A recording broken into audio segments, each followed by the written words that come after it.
দিকটা দেখছেন, ওই দিকে অনেক আম গাছ আছে। আমাদের অনেক বড় বাগান। আমার অনেক ভিডিওতে এই বাগানটা আপনাদের দেখিয়েছি।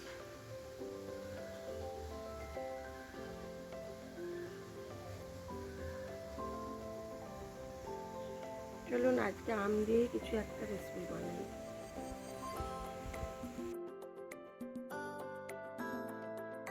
আজ আপনাদের সাথে এমন একটি রেসিপি শেয়ার করতে এনেছি যেটা গরমকালে দেখলেই মনে হয় আহা কি খেলাম, যেন অমৃত।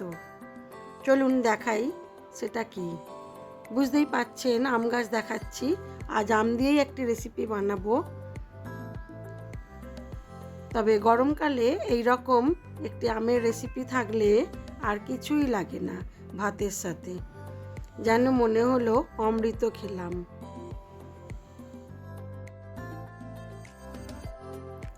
আজকে গাছের কাঁচা আম আর মুরালা মাছ এনেছিল বাজার থেকে, বেশ অনেকটাই বড় বড়। সেই আম আর মুরালা মাছ দিয়ে কি রেসিপি বানাচ্ছি দেখাই চলুন। দারুণ খেতে হয়েছিল আজকে আম দিয়ে মুরালা মাছের এই রেসিপিটি। শুধু এটা দিয়েই এক থালা ভাত খেয়ে নেওয়া যায়, এতটাই সুন্দর হয়েছিল। প্রথমে মাছগুলোকে খুব ভালো করে ধুয়ে নিয়েছি, ধুয়ে নুন আর হলুদ মাখিয়ে নিলাম।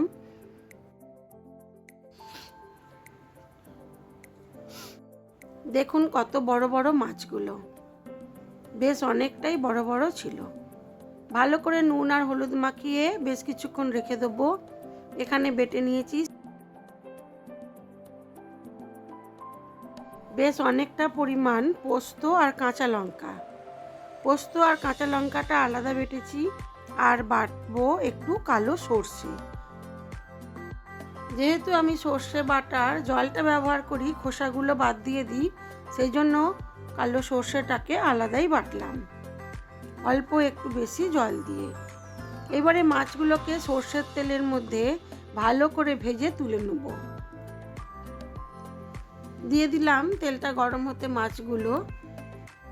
মাছগুলোকে সুন্দর করে লাল করে ভেজে তুলে নেব।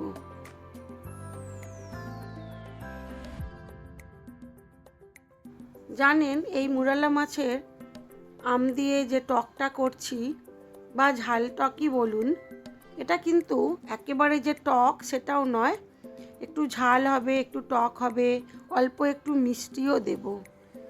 সব কিছু মিলে এই মাছের রেসিপিটি কিন্তু খেতে দারুণ লাগে, আর এটা আমার মায়ের থেকেই শেখা। আমার মা এইভাবে মুরালা মাছের ঝাল বানাতেন, দারুণ খেতে লাগতো, দারুণ। মাছগুলো আমার ভাজা হয়ে গেছে, আমি ওই তেলের মধ্যেই দিয়ে দিলাম আরও কিছুটা পরিমাণ সর্ষের তেল। দিয়ে দেবো 5 ফোড়ন, কালো সর্ষে আর গোটা শুকনো লঙ্কা। ফোড়নটাকে হালকা ভেজে নেব। ফোড়ন থেকে ভালো গন্ধ এলে দিয়ে দেবো আমের কুচিগুলো। খুব বেশি আম দিচ্ছি না, আমি যে বললাম টক ঝাল অল্প অল্প মিষ্টিও থাকবে, সেই জন্য আমি 3-4 পিস আমই দিলাম। দিয়ে দিলাম একটু নুন, আর দেবো পোস্ত আর কাঁচা লঙ্কা বাটা। পোস্ত আর কাঁচা লঙ্কা বাটাটাকে একটু ভেজে নেব। যেহেতু আমি পোস্ত ভাজার গন্ধটা ভালোবাসি, মানে পোস্ত ভেজে খেতেই আমার বেশি ভালো লাগে, সেই জন্য আমি পোস্তটাকে হালকা নেড়ে নিলাম। আপনারা কাঁচা পোস্তও দিতে পারেন। দিয়ে দিলাম পোস্ত ধোয়া জলটা, আর দিলাম কালো সর্ষে ছেঁকে রেখে জলটা।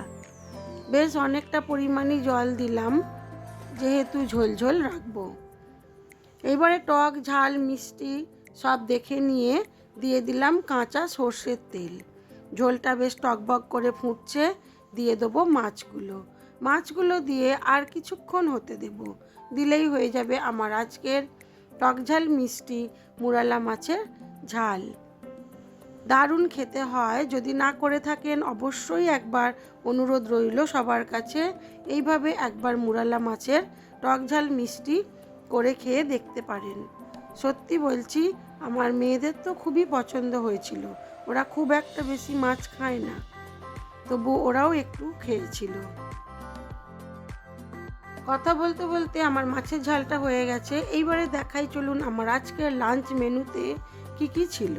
আমার আজকের লাঞ্চ মেনুতে ছিল সাদা ভাত, ছিল আলু করলা ভাজা, কাঁচা লঙ্কা, ঢ্যাঁড়স ভাজা পেঁয়াজ দিয়ে, ছিল কাতলা মাছ ভাজা, আর ছিল টক ঝাল মিষ্টি মুরালা মাছের ঝাল, আর ছিল আলু পোস্ত ঝিঙে দিয়ে, ঝিঙে আলু পোস্ত, আর টক দই।